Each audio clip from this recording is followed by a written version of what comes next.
Assalamu alaikum everyone. I'm your instructor Salman Amin Malik for the course of Calculus of Variations. Today we are going to start 23rd lecture of Calculus of Variations. Last lecture mein, as usual, let me recall you what we have done in the last lecture.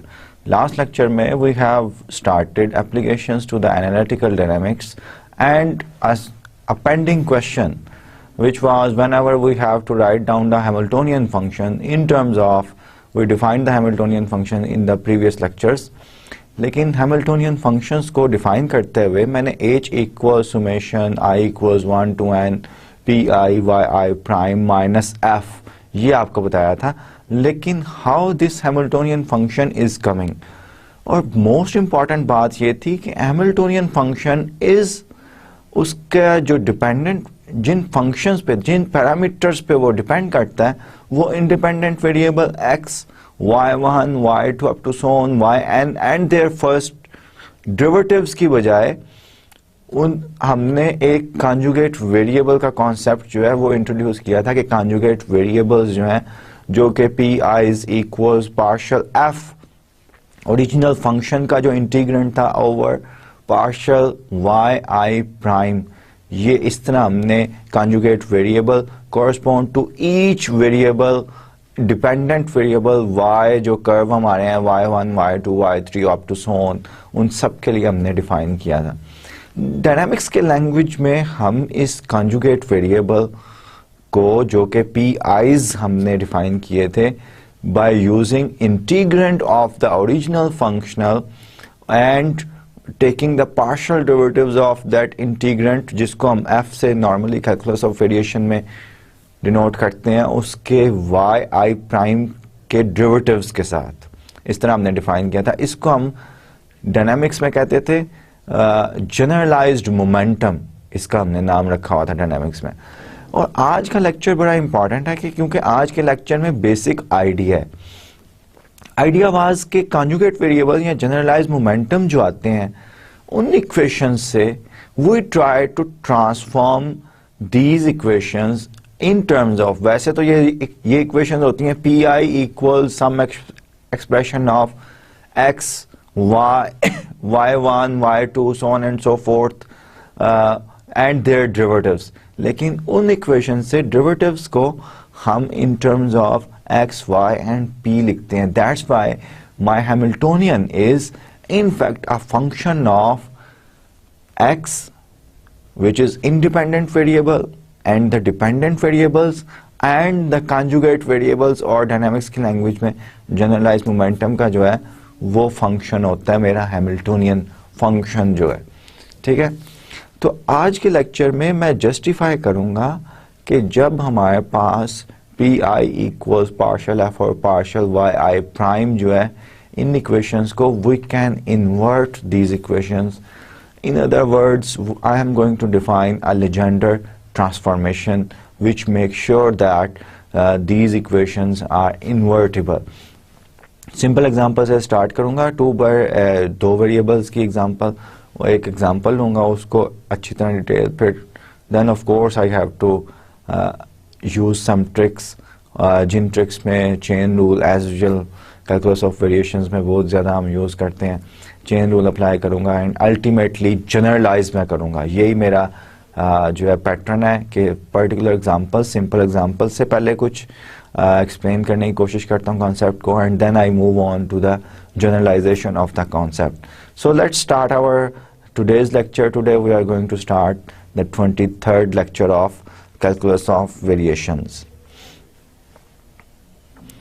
As I told you कि हमने आज के lecture में जो transformation है which will make sure कि ये जो आपका कॉन्जुगेट वेरिएबल है P I, calculus of variable, हम इसको कहते हैं conjugate variable, conjugate variable of yi. pi is the conjugate variable of yi. अब डायनामिक्स में क्योंकि मैं ये डिस्कस कर रहा हूँ उस सेक्शन में, तो आपको पता है कि ये q जो है ये जनरलाइज्ड वेरिएबल है and q is a vector which depends upon q1, q2 up to so on, qn generally, and dot is representing the their time derivatives, q1 dot, q2 dot, so on and so forth, qn dot.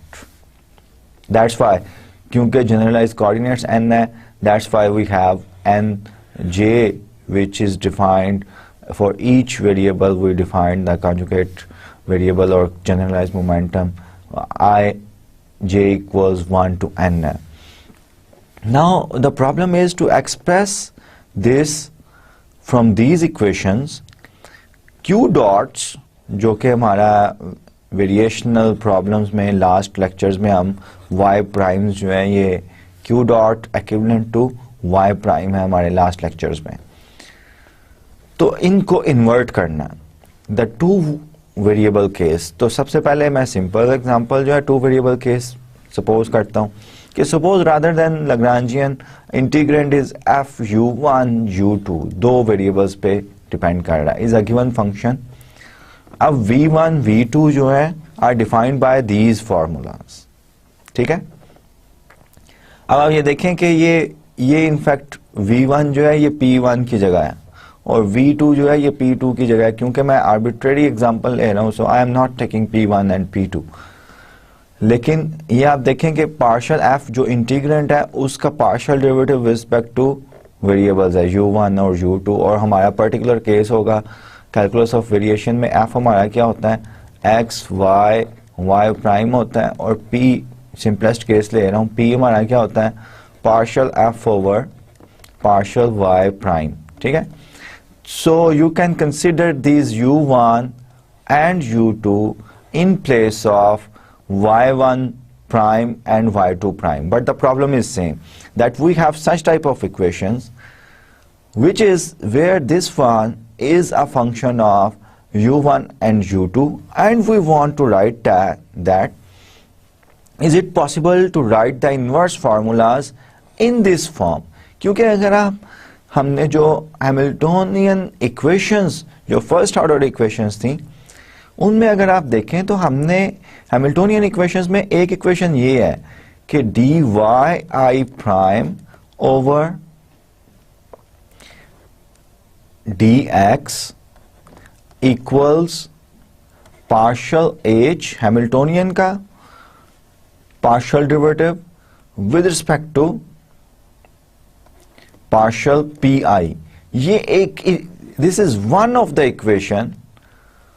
yi prime नहीं है यहाँ पे, dy यानी कि इस function का, ये जो फंक्शन है जो ओरिजिनल फंक्शन u1 और u2 का है, उसके पार्शियल डेरिवेटिव जो है वो न्यू फंक्शन के, और ये जो p1 p2 इसकी जगह हमने लिया है उसके पार्शियल डेरिवेटिव के इक्वल हो. अब यहाँ पे f तो आपका, अगर मैं एनालॉजी डेवलप करूं तो f आपका जो है ये इंटीग्रेंड है फंक्शनल का, और g आपका, g की जगह मैं यहाँ पे इस एग्जांपल में h जो है, g की जगह h लेगा अल्टीमेटली, और h या g ये सेम है. So this one is in fact u1 क्या है और u2 क्या है, ये ओरिजिनल इंटीग्रेंट के जो डिपेंडेंट वेरिएबल, जैसे एनालॉजी बार बार कह रहा हूं मैं, अगर डेवलप करूं तो y i प्राइम्स जो हैं वो u1 है, और y i प्राइम क्या होता है, y i प्राइम कैलकुलस में dy I ओवर dx होता है. ये यहाँ पे ये लिखा हुआ है, और ये हमें पता है कि this one is the one of the Hamiltonian equations, जो कि फर्स्ट ऑर्डर इक्वेशंस हैं, उनमें से सिस्टम में एक जो है वो ये होती है. तो ये इसलिए we are looking to invert these formulas, इन फार्मूलाज को इन्वर्ट करना चाह रहे हैं such that u1 equals this one, क्योंकि मेरा u1 इक्वल्स अल्टीमेटली होगा dy I ओवर dy1, अगर मैं वन वेरिएबल u1 के कोरस्पोंड y1 प्राइम है और u2 के कोरस्पोंड y2 प्राइम है. तो ये आपकी, अगर ये मैं वैल्यू u1 u2 की यहाँ पे डाल दूं, g की जगह h डाल दूं, तो ये एग्जैक्टली ये हैमिल्टोनियन इक्वेशंस जो है फर्स्ट ऑर्डर वो बनती हैं. अब इसको हमने इन्वेस्टिगेट करना है for some g which is the function of v1 and v2 for the time being. तो अब ये हमने इन्वेस्टिगेट करना है, is it possible to write the inverse formulas in this form, इसको इन्वेस्टिगेट करना है. Let's do this one with a simple example, particular example. We take f equals this one. आप कोई भी ले सकते हैं क्वाड्रेटिक जो है, तो से आप after whenever I explain this example you can construct your own examples. Then by definition v1 क्या था, partial f over partial u1, तो v1 का एक्सप्रेशन ये आ गया. v2 क्या है, partial f over partial u2, 3u1 plus 2u2 v2 ये आ गया. अब इन इक्वेशंस को मैंने इन्वर्ट करना है. इन्वर्ट करने का क्या मतलब है कि I have to find out u1 and u2 will be considered as unknowns. तो हमें पता है कि हम इसका फौरन जो है मैट्रिक्स फॉर्म में लिख लेते हैं.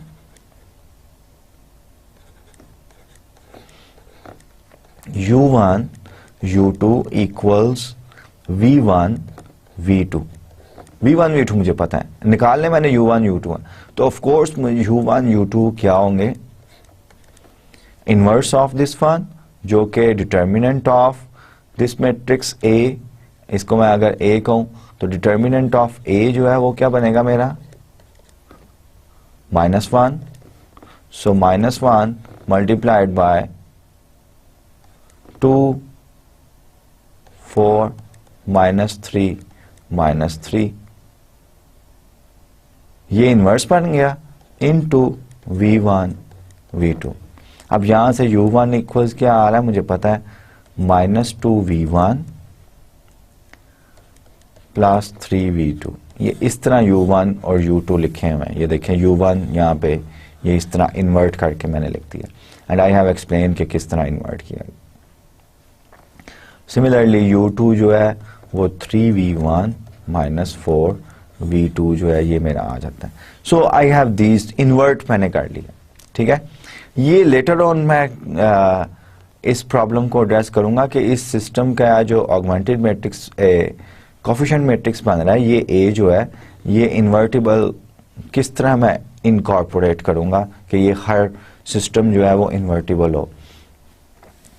अब ये क्या है, मैंने तो निकालना था function g such that partial g over partial v1 equals u और u2 equals partial g over partial v2.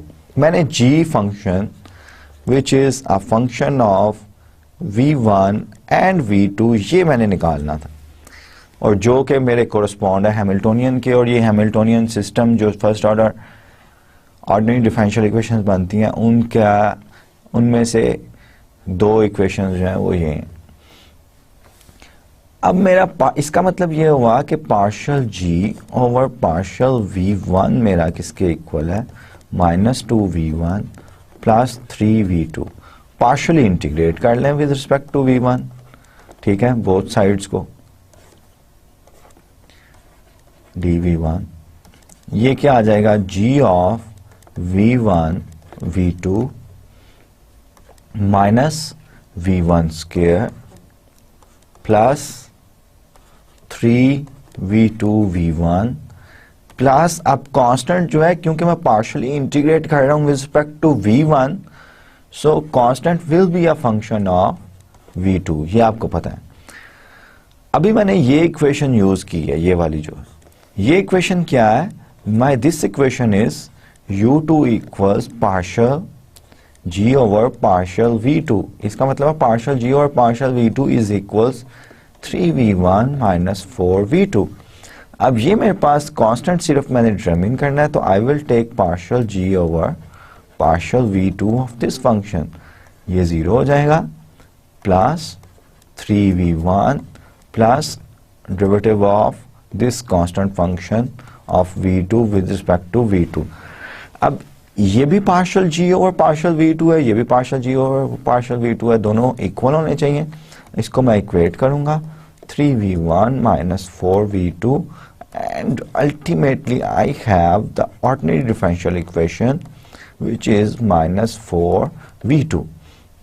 इसको मैं इंटीग्रेट करूंगा with respect to v. Now partially integrate नहीं करना क्योंकि ये ऑर्डिनरी डिफरेंशियल इक्वेशन है. प्राइम जो है सी प्राइम, ये इस इक्वेशन को अगर मैं यहाँ पे लिखूं तो ये c d c v two over d v two equals -4v2 है।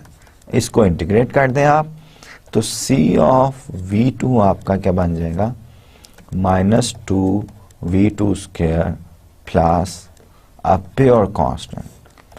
That pure constant without any loss of generality I can take it as 0. So ये वैल्यू जो है C2 की यहाँ पे मैं डाल दूंगा. So I am having this function जो कि क्या है, मेरा ऐसा फंक्शन है जिसके लिए ये इक्वेशंस जो हैं ये ट्रू हैं. अब नोटिस करें कि ये जो g, ये एक्सप्रेशन निकाला है, मैंने एक्सप्लेन किया है कि ये सारा एक्सप्रेशन कैसे आता है. इस g को I can write it as u1 v1 plus u2 v2 minus f. ये क्या है, और इसको मैं लिख सकता हूं, ये देख लें आप यहां पे u1 u2 माइनस f जो है f माइनस 2u1 स्क्वायर है माइनस 3u1 u2 बनेगा ये, and your minus 3 minus u2 square ये बनेगा. और इसको सिंप्लीफाई करें आप ये देखेंगे कि एग्जैक्टली यही हमारे पास जो है फंक्शन आ रहा है. इसको वेरीफाई कर सकते हैं, you can do it, you can verify it yourself. Is this result a coincidence? No, ये रिजल्ट कोइंसिडेंस नहीं है. अब इस रिजल्ट को मैं इस तरह लिख सकता हूं कि आई can right GV1 over GV2, इसको सुमेशन, क्योंकि दो ही वेरिएबल थे u1 and u2, i equals 1 to 2 ui vi minus f, और ये मेरा g है.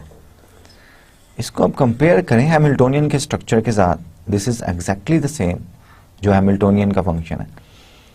इसका मतलब ये हुआ कि हम जो है ये जो हमने मेथडोलॉजी की है इसको हमें मैथमेटिकली जो है और रिगोरस वे से जो है वो एक्सप्लेन करना पड़ेगा. सो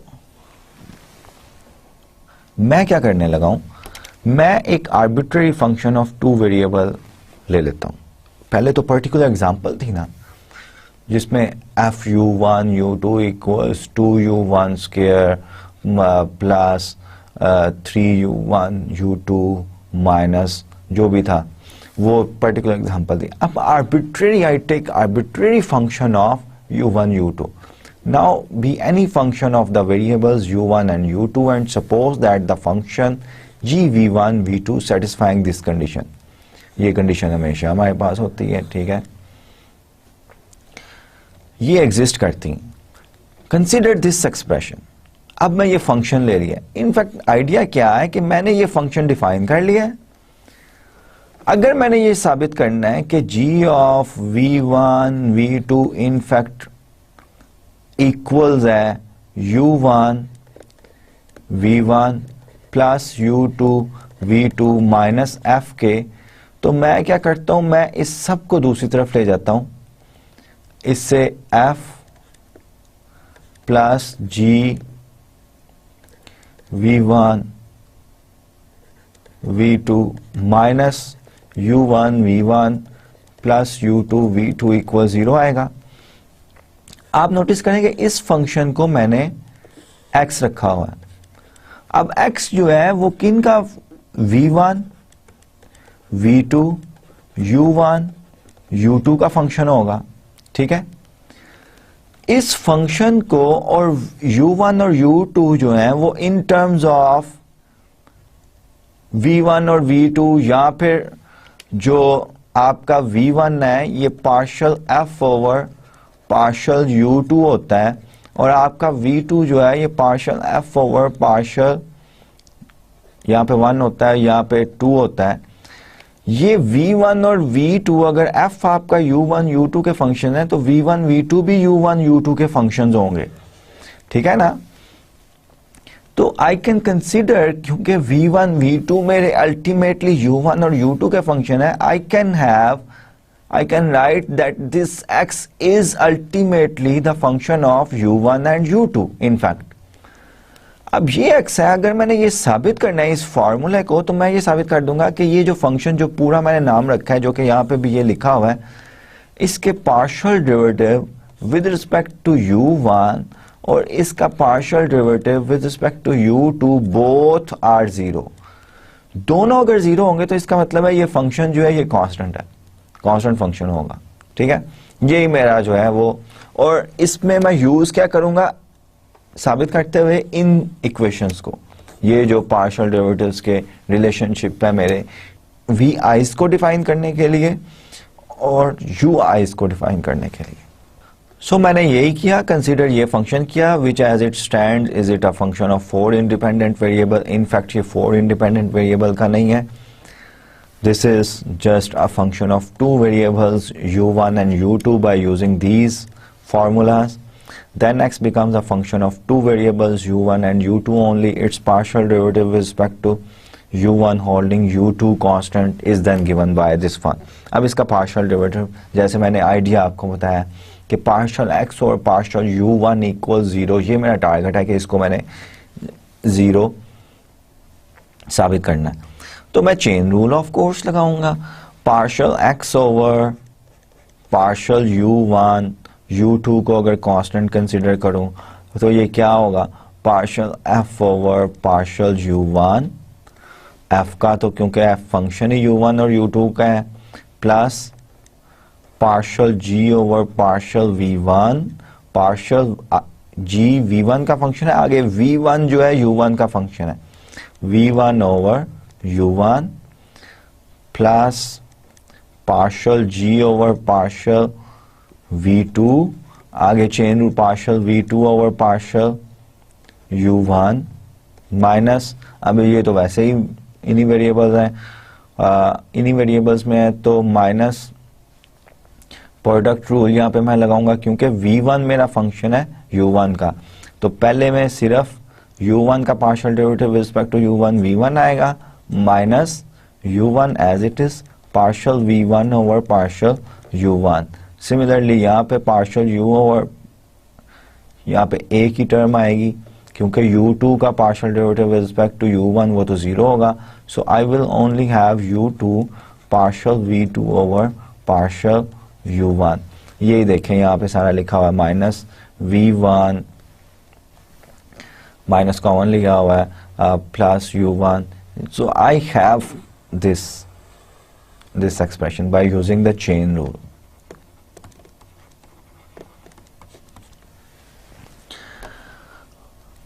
अब थोड़ा सा मैंने ना इन इक्वेशंस को यूज करना है जो मैं पहले कह रहा था, और मैं ज़रा सिमिलर टर्म्स जो हैं उनको इकट्ठा करूंगा। जैसे partial v1 over partial u1 मेरा यहाँ पे भी है, partial v1 over partial u1 यहाँ पे भी है, so I can take common partial v1 over partial u1, तो partial g over partial v1 जो है ये बन गया, और इसी तरह ये सिंप्लीफाई हो गया।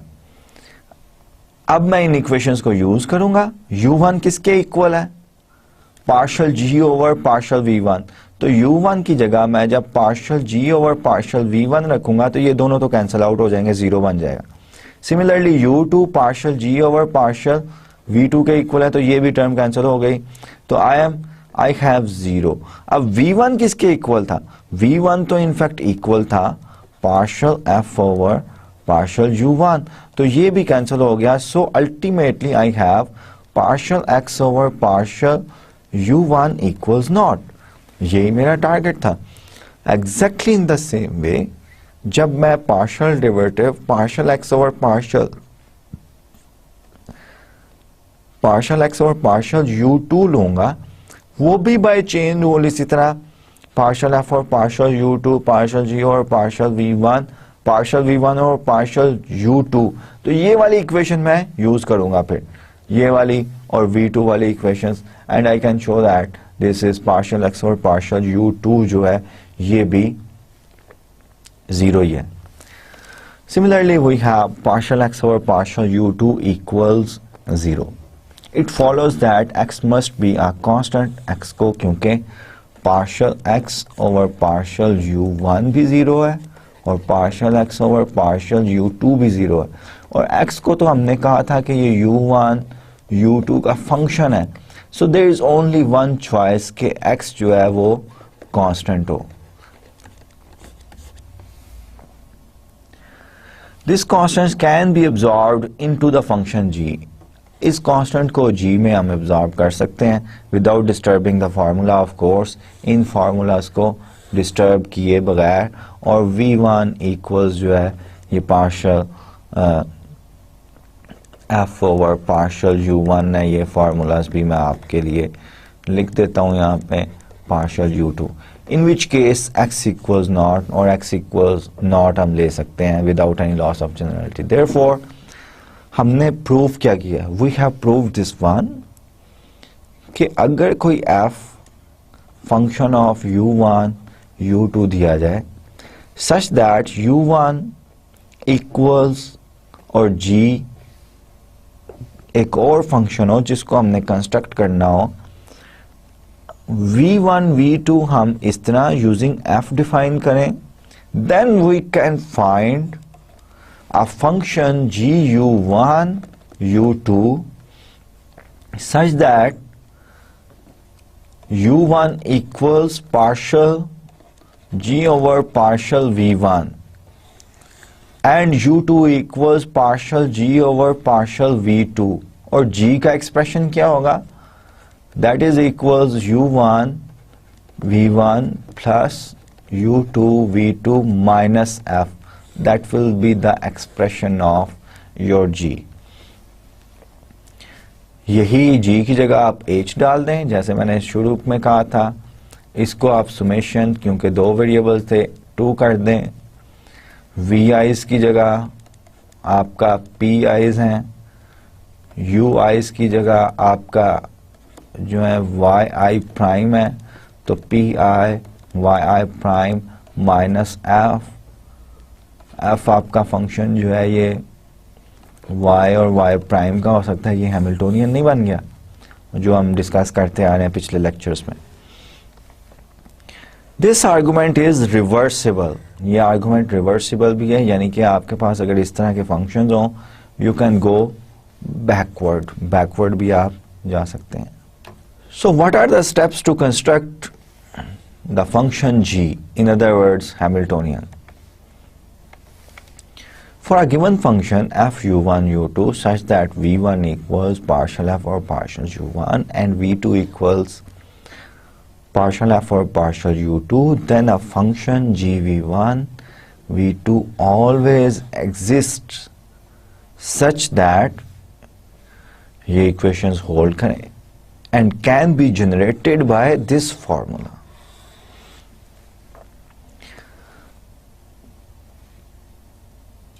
अब अगर आपके पास let's say f जो है u1 u2 कोई डिफाइन कर दे आपके पास let's say u1 cube minus 3 u1 u2 square, then you can define और vi's को डिफाइन कर दे v1 partial f over partial u1 जो कि v1 किसके इक्वल आएगा 3u1 minus 3u2 square.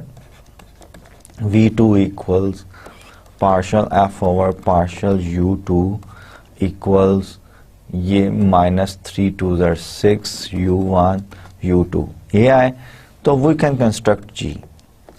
g in fact क्या होगा u1 v1 plus u2 v2 minus this is f जो कि माइनस f. और ये g किसको सेटिस्फाई करेगा किन कंडीशंस को फर्दर मोर कि u1 इक्वल्स इनफैक्ट होगा partial g over partial v1 और u2 इक्वल्स होगा partial g over partial v2 and you can verify this one. Next ये एग्जांपल है कि इस एग्जांपल को बाय यूजिंग द फार्मूला जो है वो करें.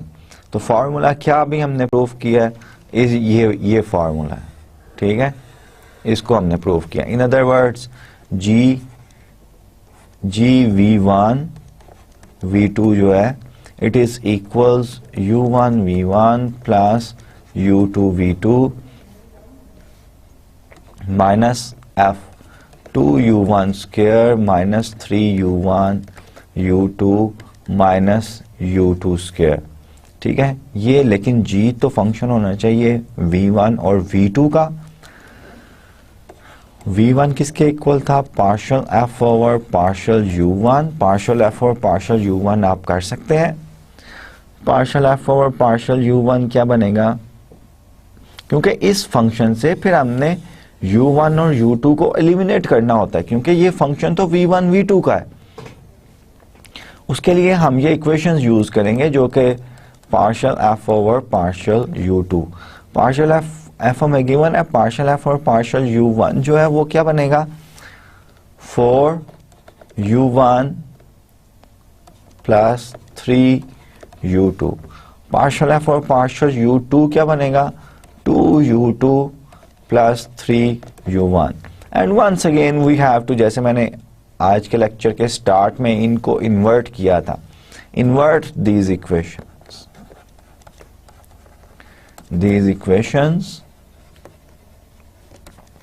and get U1 equals in terms of V1 and V2, U2 in terms of V1 and V2. Put these values U1 और U2 की इस इक्वेशन में, you will get G such that U1 equals partial G over partial V1 and U2 equals partial G over partial V2, and you have to complete this example yourself. इसको invert करें इस system को, मैंने आज के lecture में किया invert इसे। get the expressions of U1 and U2 and verify that U1 equals partial G over, you will have G, तो उसके बाद partial U1 इन इक्वेशंस को भी वेरीफाई करना है। So you have to do these, you have to complete this example yourself. It's quite easy, ये in fact की हुई है लेकिन फार्मूले से आपने करना है। फार्मूला हमें ये बता रहा है, सिर्फ U1 और U2 को आपने इन्वर्जन लगा के यहाँ पे सिंप्लीफाई कर लेना और वेरीफाई कर लेना है इक्वेशंस को। इसी एग्जांपल को हमने पहले भी किया था लेकिन डिफरेंट वे से किया था। इन्वर्ट तक तो ठीक है, उसके बाद फिर हमने पार्शियली इंटीग्रेट किया था और then we will be able to find out the G। अब ये कुछ डेफिनेशन है, ये डेफिनेशंस करने की क्या जरूरत है? Let me recall you something. हमने कैलकुलस ऑफ वेरिएशंस में ये किया है कि F हमें दिया होता है X, Y और Y प्राइम में। सिंपलेस्ट केस ले रहा हूं, जनरलाइज केस भी आप ले सकते हैं। और P हमने डिफाइन किया partial F over partial Y prime. Then इस इक्वेशन से हमने Y प्राइम को लिखा some function psi of X, Y and P, जो कि हम अभी एग्जांपल में भी करके आए हैं। अब आप देखें कि पिछली एग्जांपल में हमने FU1 U2 लिया था और उसके correspond V1 partial F over partial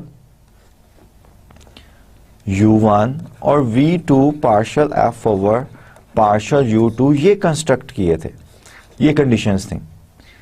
लेकिन दोनों U1 और U2 वेरिएबल जो हैं मेरे फंक्शन F के, उनसे मैंने V1 और V2 कंस्ट्रक्ट किए हैं। लेकिन आपके कैलकुलस ऑफ वेरिएशन में इस तरह का केस नहीं है। You define the new variable P by using the F and taking the partial derivative with respect to Y prime only. Y prime only जो है ये आपको यूज हो रहा है आपका P डिफाइन करने में, और Y प्राइम को ही आप इन्वर्ट करते हैं and you have this some function psi जो है। इसका मतलब ये हुआ कि ये दो इंडिपेंडेंट वेरिएबल और डिपेंडेंट वेरिएबल Y इटसेल्फ ये तो कोई रोल ही प्ले नहीं कर रहे, ये बस इन्वर्जन इक्वेशन के दूसरी तरफ चले जाते हैं। इस तरह के वेरिएबल को हम कहते हैं passive variable, passive variables. we are least concerned about these variables. In fact conversion हमें p और y प्राइम्स के दरमियान चाहिए, और डायनामिक्स में, इन अदर वर्ड्स डायनामिक्स के लैंग्वेज में कहूं तो p और q डॉट्स में इन्वर्शन चाहिए. ट्रांसफॉर्मेशन q डॉट से p तक हमें चाहिए, इन दोनों का फॉर्मूला हमें चाहिए होता है इन्वर्ट करने का. तो ऐसे वेरिएबल जो कि एक्चुअली ट्रांसफॉर्म हो, जिनको हम रिप्लेस करना चाह रहे हो, q डॉट्स, और q डॉट्स को p's से रिप्लेस करना चाह रहे हैं. p's q dot in fact some function of phi t q and p. Dynamics में, डायनामिक्स की लैंग्वेज में ये हम करना चाह रहे हैं, q डॉट को इस तरह रिप्लेस करना चाह रहे हैं किसी फंक्शन phi से. तो इन दो वेरिएबल्स को, ऐसे वेरिएबल्स को हम कहते हैं कि these are the active variables. ये क्या है? Active variables. सो इस स्लाइड पे ये डिफाइन किया हुआ है, जो कि मैंने आपको एक्सप्लेन किया है कि पैसिव वेरिएबल्स क्या है और एक्टिव वेरिएबल्स क्या है. अभी पीछे हमने साबित किया है कि अगर f(u1, u2) हो तो ये कंडीशन सेटिस्फाई कर रहा हो, तो we can construct g of v1 v2 such that u1 equals partial g over partial v1, u2 equals partial g over partial v2. ये अभी हमने पीछे साबित किया कि ये हम कर सकते हैं. We can find out a function g which satisfies these condition and v1 and v2 satisfy this condition. अब केस डिफरेंट हो गया ना, अभी जो ये मैंने एग्जांपल दिया. इसका मतलब ये हुआ कि हम ये अब साबित करेंगे कि अगर कोई w वेरिएबल b f का इनपुट है u1 और u2 के अलावा, क्या क्वेश्चन राइजेस, क्या फिर भी we can construct g? What will be the role of this variable जिसका नाम हमने रखा है पैसिव वेरिएबल? एक्टिव वेरिएबल तो u1 u2 हो गए ना, क्योंकि v1 v2 हम इनके पार्शियल डेरिवेटिव्स यूज करके कर रहे हैं. तो w जो है, जो कि पैसिव वेरिएबल होगा, what is the role of passive variable? As in calculus of variation we have passive variables. हमारा x जो है वो भी पैसिव वेरिएबल हो सकता है, और y ये इनफैक्ट पैसिव वेरिएबल ही होते हैं. So we define the terminology of active and passive variables. The variables u1, u2 and v1, v2 called active variables because they are the ones that are actually transformed. However, the functions f and g may also depend on additional variables that are not part of the transformation as such, but they have the status of the parameters. जैसे यहाँ पे x और y है, dynamics में t और generalized variable q है, उनके dots नहीं. These are called the passive variables. In the dynamical problem, q dot and p are the active variables, and q, the generalized coordinates, and t also could be treated as the passive variable. In this formula, imagine that अब वो ही हम काम करने लगे हैं जो मैंने आपको बताया है कि now I will consider f is a function of w, u1 and u2, and we will see what is the formula, what is the effect of that passive variable into this one. In this formula, imagine that v1 and v2 are replaced by their expressions in terms of u1, u2 and w. Then differentiate the resulting identity with respect to w, holding u1 and u2 constant. On using the chain rule, this gives. So ये मैं consider कर रहा हूँ, और जो है u1 equals partial g over partial v1 है. Of course ये सब considerations मुझे ज़हन में रखनी पड़ेंगी. v2 है, and v1 equals partial f over partial u1, v2 equals partial f over partial u2, and chain rule से I have this one. ये मेरे साथ चेन रूल अप्लाई करने से आ गया, क्योंकि f मेरा w का भी फंक्शन है, तो पार्शल f और पार्शल w मैंने किया, प्लस आगे partial g over partial v1, partial with respect to w जो है वो मैं पार्शली डेरिवेटिव ले रहा हूँ, so on and so forth. That will be equals u1 partial v1 over partial w plus u2 partial v2 over partial w which can be written as, इसको इस तरह भी लिखा जा सकता है। अब ये इन इक्वेशंस को यूज करके आई कैन हैव, क्योंकि u1 equals partial g over partial v1 होता है, ये भी जीरो हो जाएगा और ये भी जीरो हो जाएगा, ये दोनों जीरो हो गए।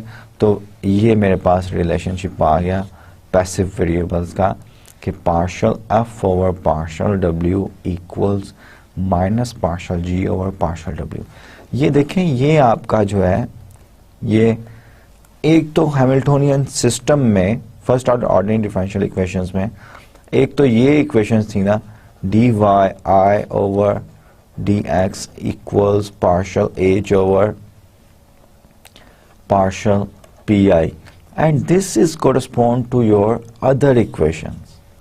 दूसरी जो इक्वेशन थी, I deliberately didn't write down the equation, you have to compare। अब ये f की जगह तो f ही रहेगा क्योंकि इंटीग्रेंड हमारा f ही था, g की जगह h आप डाल दें और w की जगह पैसिव वेरिएबल डाल दें।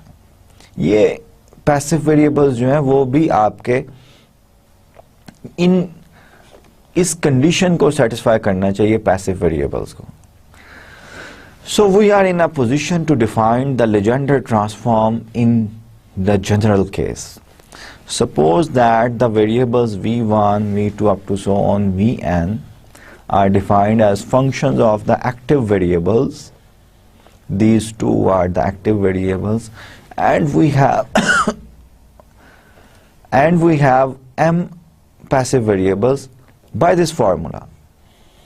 अब ये ग्रेडियंट ये वेक्टर फॉर्म में इक्वेशन लिखी हुई है, इसका मतलब यही है कि v1 equals partial f over partial u1, v2 equals partial f over partial u2, so on and so forth, vn equals partial f over partial un। इसका मतलब यही है, where f is a given function of u and the passive variable w, then the inverse formula can always be written in this form। Inverse फार्मूले को हम इस form में लिख सकते हैं, ये हमने टू वेरिएबल्स के लिए साबित किया और ये इनफैक्ट यही है कि वेक्टर फॉर्म में लिखा है u1 equals grade of u का क्या मतलब है कि we are taking gradient del जो हमारा ऑपरेटर है, this is partial over partial u1 I plus partial over partial u2 j plus partial over partial u3 k। अगर 3 डिमेंशन में लिखूं, अगर n डिमेंशन में लिखूं तो डेल क्या है, in fact partial over partial u1 e1 first unit vector है plus partial over partial u2 e2 plus so on and so forth partial over partial un en। ये मेरा जो है ना ग्रेडियंट ऑपरेटर है, डेल नहीं ग्रेडियंट ऑपरेटर। अब इसका अगर मैं डॉट प्रोडक्ट लूंगा f से स्केलर से तो ये इनफैक्ट ऑपरेटर जो है that will become a vector partial f over partial u1। तो ग्रेड जो है GRAD u जो है वो ये है f का e1 plus partial f over partial u2 e2 plus so on partial f over partial un en। ठीक है, सो ये वेक्टर्स ये वेक्टर फॉर्म में लिखा हुआ है, इनफैक्ट चीज वो ही है। फॉर एग्जांपल ये क्या है कि u1 partial g over partial v1 होगा और यहाँ पे वेक्टर v लिखा हुआ है ना, तो इसका मतलब है कि ये ग्रेडियंट ऑपरेटर अकॉर्डिंगली है। अगर सबस्क्रिप्ट में u लिखा हुआ है तो partial derivative with respect to the components of u है। वेक्टर u जो है उसके कंपोनेंट्स क्या है, u1 u2 up to so on un।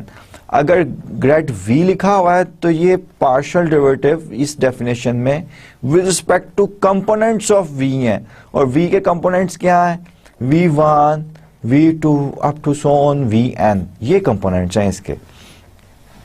Where the function g v डब्ल्यू, जो कि हमारे हैमिल्टोनियन के कॉरस्पॉन्ड है, is defined by this one u dot we.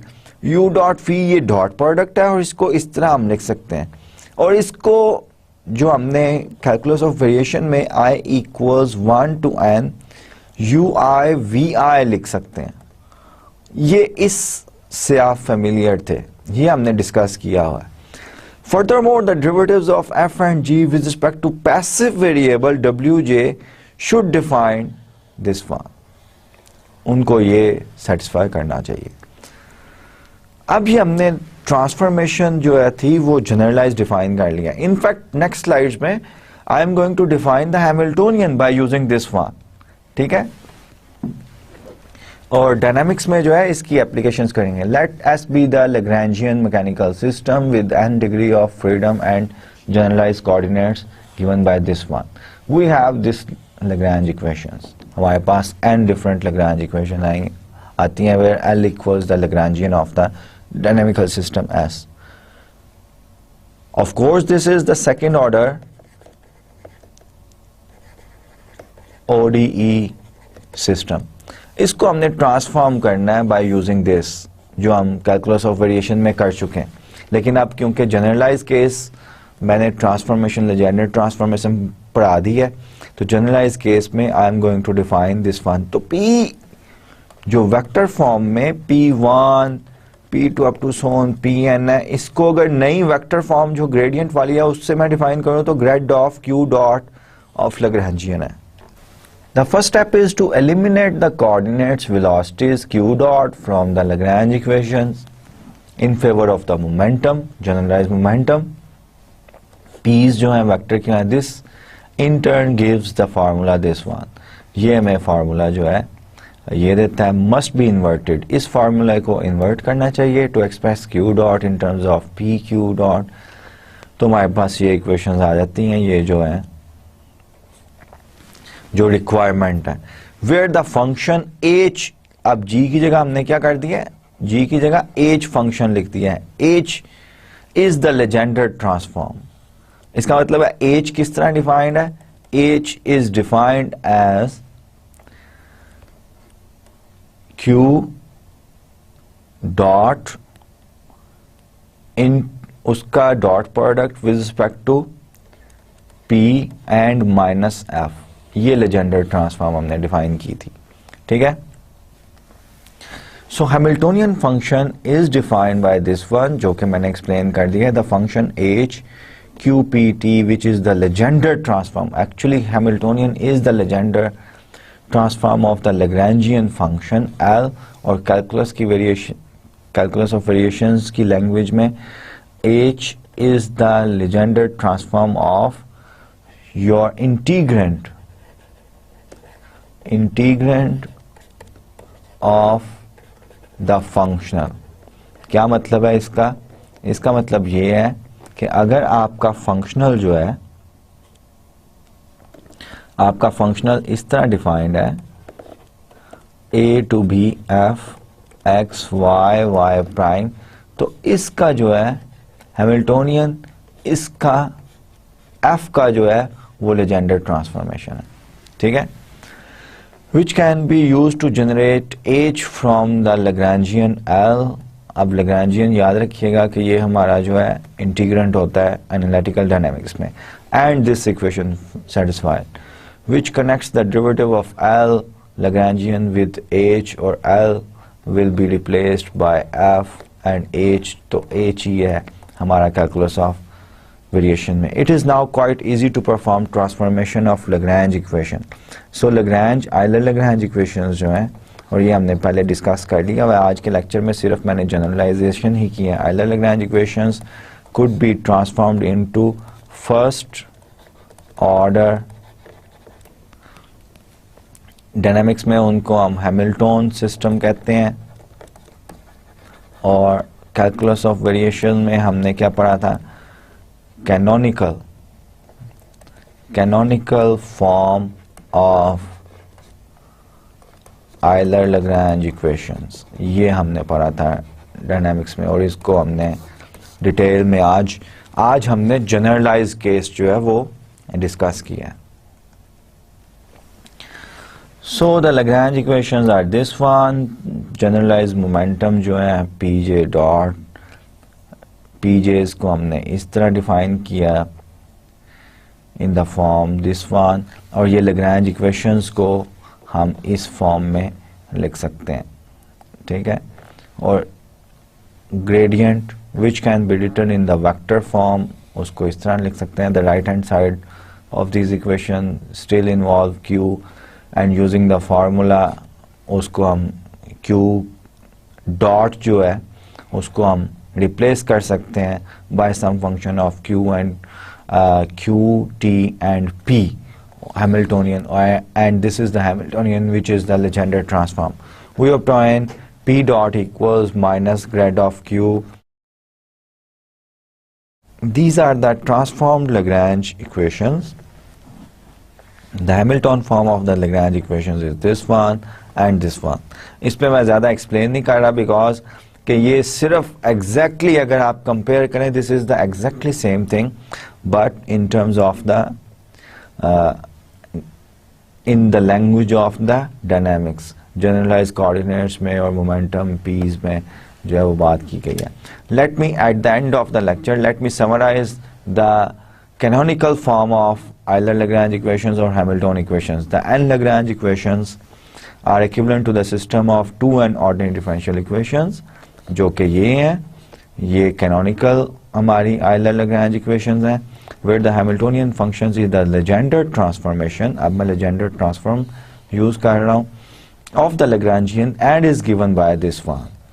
ठीक है, ये वेक्टर फॉर्म जो है इसको अगर हम कंपोनेंट फॉर्म में लिखें तो वो ये बनती हैं. आप इससे फेमिलियर हैं.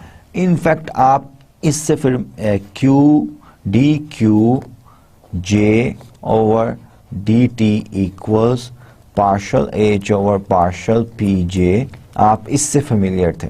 और d p j over d t equals minus partial h over partial q j, ये आपने फेमिलियराइज थे आप कैलकुलस ऑफ वेरिएशन में. और ये मैंने इन टर्म्स ऑफ एनालिटिकल डायनामिक्स लिखी हैं. यानी कि आप इस तरह की इक्वेशंस आपने, अगर मैं कंपेयर करना चाहूँ, और ये पिछली 2-3 स्लाइड्स जो जल्दी जल्दी मैंने की हैं, आपने अंडरस्टैंड करना है, क्योंकि ये पहले हमने कॉन्सेप्ट कैलकुलस ऑफ वेरिएशंस में पढ़े हैं. डायनामिक्स में सिर्फ हमने जनरलाइज केस लेजेंडर ट्रांसफॉर्म से साबित किया, और वो मैं लिख रहा हूँ कि ये आपने लास्ट लेक्चर्स में क्या पढ़ा हुआ है कि canonical form of Euler-Lagrange equations, जो कि फर्स्ट ऑर्डर हैमिल्टन इक्वेशंस भी कहते हैं, वो आपने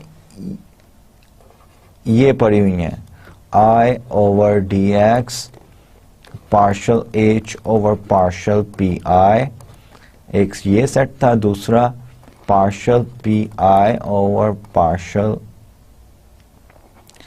एक्स, इनफैक्ट ये डी है क्योंकि minus partial h over partial y i, ये आपने कैलकुलस ऑफ वेरिएशन में सो फार हमने स्टडी की हुई है.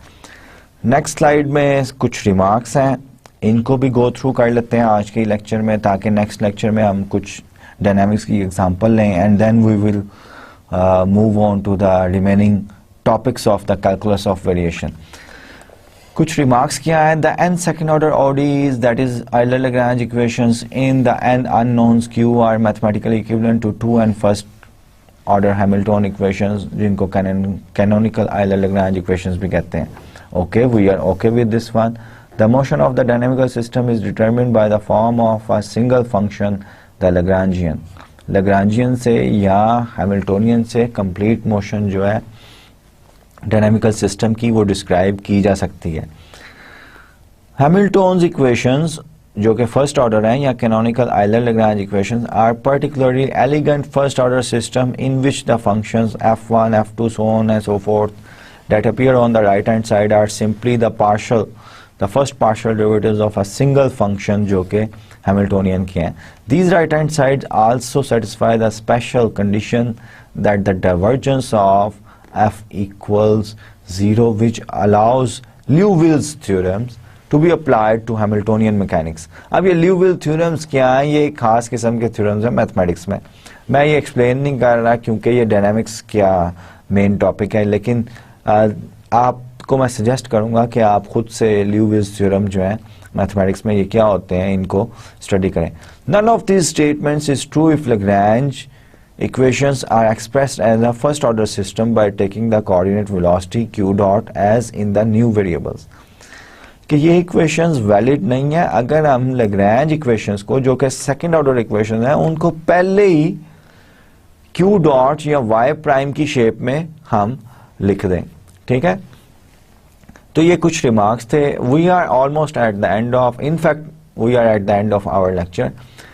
आज के लेक्चर में बेसिक जो आइडिया था वो यही था कि हमने जो हैमिल्टोनियन डिफाइन किया था कैलकुलस ऑफ वेरिएशन में, वो just I gave you the formula. I did not explain it कि किस तरह ये फार्मूला जो है डेवलप किया गया है. आज के लेक्चर में मैंने by using the Legendre transform I have proved in fact कि जो आपका हैमिल्टोनियन फंक्शन है वो लेजेंडर ट्रांसफॉर्मेशन है. लेजेंडर ट्रांसफॉर्मेशन क्या है? That is a transformation from one function to the another function. Lagrangian से, जो कि डायनामिक्स में हम इंटीग्रेंट को कहते हैं, कैलकुलस ऑफ वेरिएशन में जैसे f था, डायनामिक्स में L कहते हैं, उसका और हैमिल्टोनियन फंक्शन के दरमियान एक ट्रांसफॉर्मेशन हमने डिफाइन किया. I have proved that transformation in the case of two variables. ऐसा इंटीग्रेंट जिसमें दो वेरिएबल आपके हों और एक पैसिव वेरिएबल हो, then I have generalize this one. ये बड़ा इंपॉर्टेंट और बड़ा अच्छा टॉपिक था जो कि मैंने आज के लेक्चर के लिए रिजर्व किया कि आपको यू शुड नो कि हैमिल्टोनियन कहाँ से डिफाइंड हो रहा है. और कैनोनिकल आइलर-लैग्रेंज इक्वेशंस जो लास्ट लेक्चर्स में हमने पढ़ी थी कि वो जो है वो कहाँ से अराइज हो रही हैं, किस तरह अराइज हो रही हैं, और क्या इक्वेशंस ये इन्वर्टिबल हैं भी या नहीं है. तो आज के लेक्चर में मैथमेटिकल रिगोरस जस्टिफिकेशन हमने दी है.